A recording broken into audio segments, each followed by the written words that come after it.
Bonjour, bienvenue pour une nouvelle vidéo. Une vidéo sur un GXEV Honda. Si vous avez des problèmes de démarrage ou votre tondeuse ne fonctionne pas du tout ou très mal, c'est probablement un problème de carburateur. Un carburateur de boucher, c'est 80% de toutes les pannes, hein.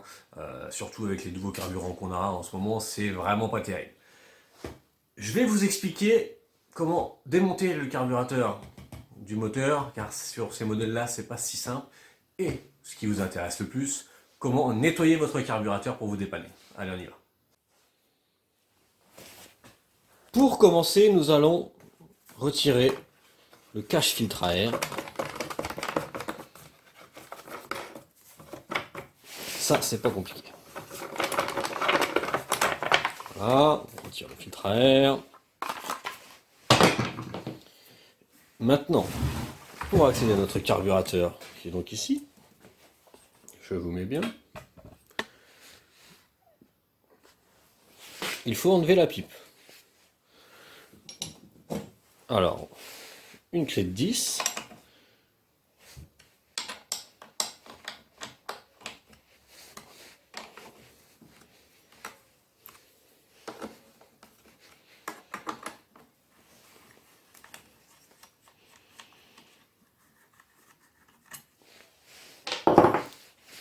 Ici, nous avons notre tuyau de reniflard qu'on débranche. Voilà. Et là, on doit enlever la pipe pour extraire le carburateur. Mais vous allez voir que le problème, c'est que la pipe, elle est prise dans le capot moteur. Il n'y a pas le choix. On démonte le capot moteur. Rassurez-vous, on ne va pas enlever le capot moteur, je vais vous montrer. On va déjà commencer par enlever le lanceur.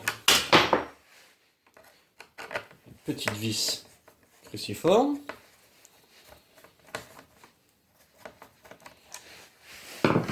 Et 3 clips. Je ne m'attarde pas là-dessus, je vous ai déjà fait une vidéo.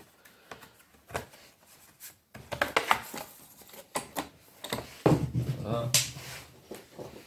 Également 3 écrous de 10.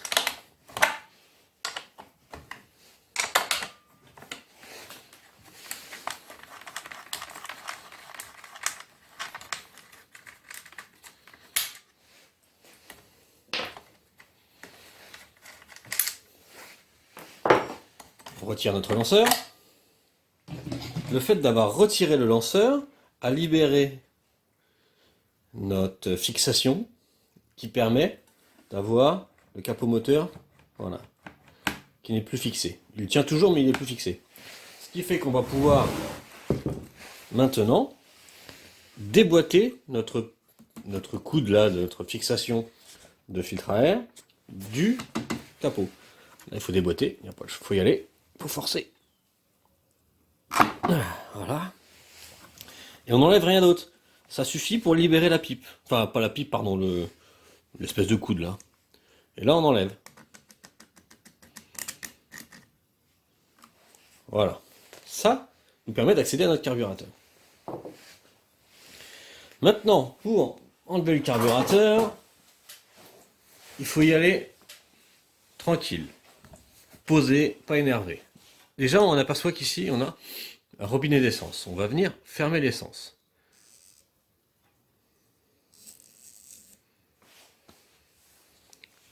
La cuve sera pleine, de toute façon. Mais bon, c'est histoire de ne pas en ramener d'autres. On aurait pu fermer bien avant, ça aurait été pas plus... Ça aurait été plus intelligent, mais peu importe. De toute façon, on va enlever la durite, hein, donc ouvert ou pas, c'est pas très grave. C'était juste pour vous signaler qu'il y avait un robinet. Maintenant, on va retirer notre carburateur. Mais comme vous pouvez le voir, la durite d'arrivée d'essence bloque sur le bras de starter. Première chose à faire, débrancher la durite d'arrivée d'essence. Attention, si vous avez le plein d'essence, ça va pisser. Je vous invite à vider votre réservoir afin de ne pas mettre de l'essence partout. On prend une pince, on a un petit circlips là. Oh, attendez, je me rends compte que vous ne voyez pas. Voilà, ici voilà, un petit pince durite là, bah, on vient l'enlever, le décaler. Hein. Voilà.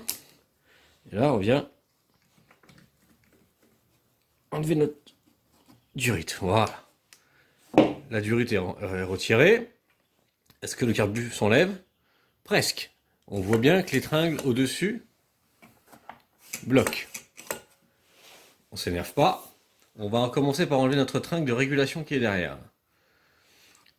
Là, si on essaie de l'enlever comme ça, elle ne sortira pas, car l'angle n'est pas bon. Vous verrez bien, je ne peux pas vous montrer en vidéo, vous verrez quand vous serez sur votre machine, vous comprendrez. Donc pour faire simple, on va venir retirer le carburateur juste là, de façon à avoir le bon angle là pour sortir notre tringle.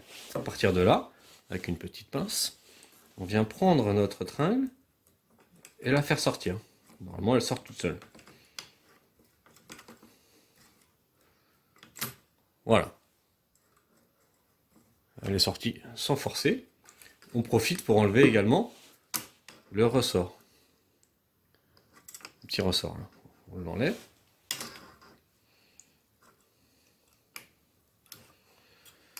Voilà.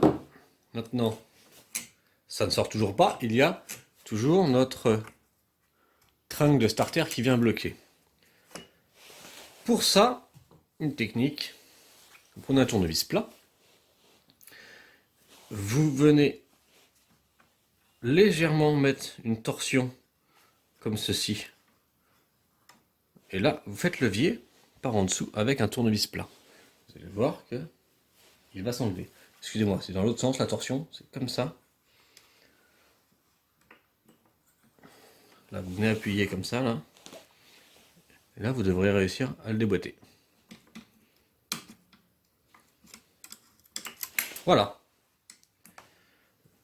La tringle est déboîtée, elle est là. Attention de ne pas la perdre si elle se déboîte. Maintenant, attention, là il y a un empilement de joints, je vais vous montrer. On retire notre carburateur. On se fait de la place.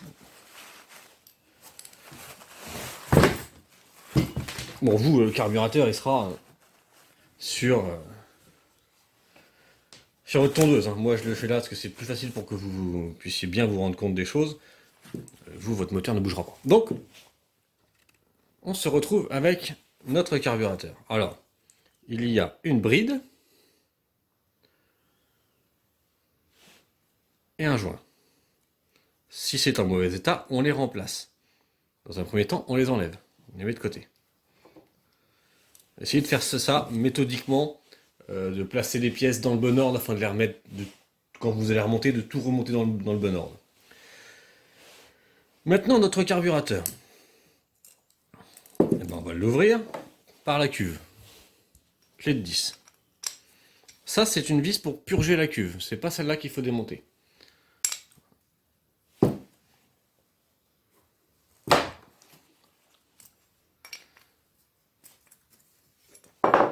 Voilà, on vient enlever notre vis de cuve pour ouvrir la cuve. Voilà.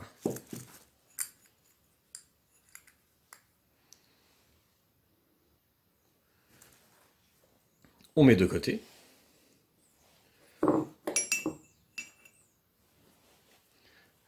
On accède à notre flotteur et notre pointeau.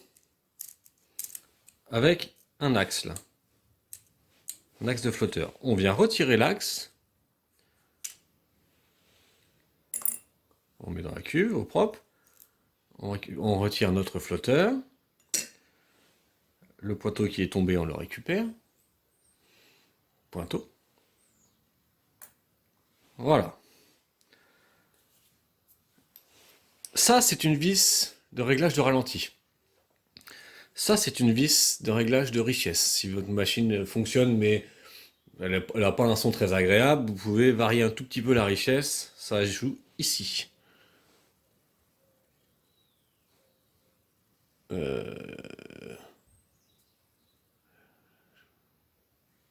Évident de trouver un bon angle. Voilà, on voit là, le tout petit trou là. Ça correspond à la vis de richesse.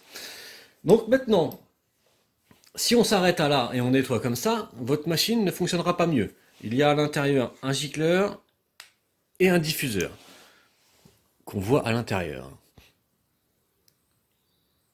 Donc, je vous mets en garde, le gicleur là.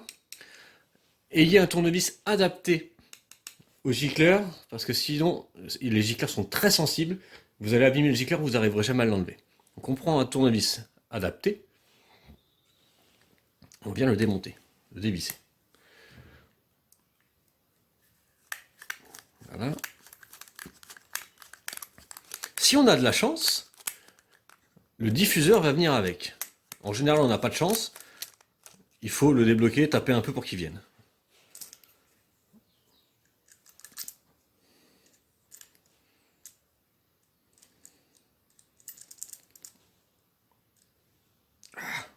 Voilà, notre gicleur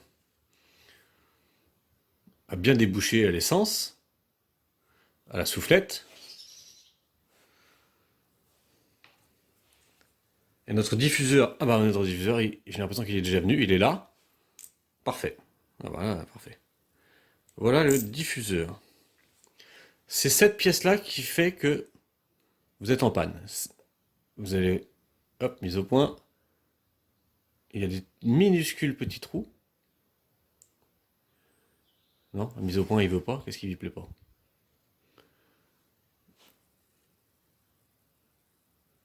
Bon, on va faire différemment. Voilà. Plein de petits trous. Et ben ça, bien souvent, il y a de la merde dedans, c'est bouché, ce qui fait que votre machine fonctionne très mal. Donc la procédure, une fois que tout ça s'est démonté, c'est de nettoyer tout ça à l'essence, un petit coup de soufflette. Je vous montre la procédure de remontage, mais bon, c'est dans le sens inverse. Hein. Je le nettoie pas parce que c'est un carburateur. C'est un moteur qui est HS, hein, je m'en fous, en fait. Hein. Et en plus, c'est propre, mais vous soufflez, vous nettoyez bien. Hein. On remet. Le gicleur, on le remet en position, on le revisse.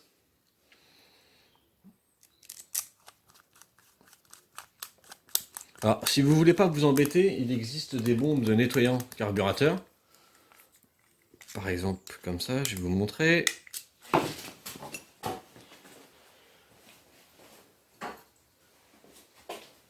Des choses comme ça. Ou même des bombes Brig ou autres, hein, autre marque, un nettoyant carburateur.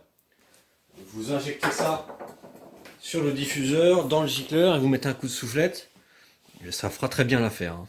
Pas forcément obligé de nettoyer à l'essence. Donc on remet notre gicleur, on revisse. Voilà. Le flotteur.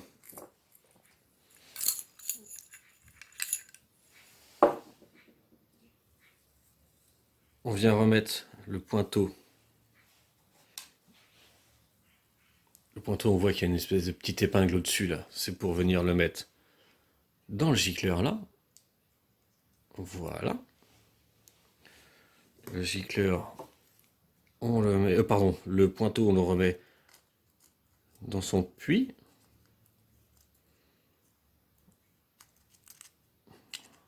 Voilà. Et on revient remettre notre axe.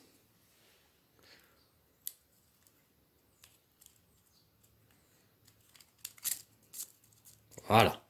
Nous avons un flotteur qui commande bien l'ouverture et la fermeture de notre pointeau. Il ne nous reste plus qu'à remettre notre cuve, hein, cuve qu'on nettoie aussi. Hein. Moi c'est tout propre, mais si c'est vous c'est sale, on nettoie. On remet la vis. Si le joint est abîmé, on le remplace également.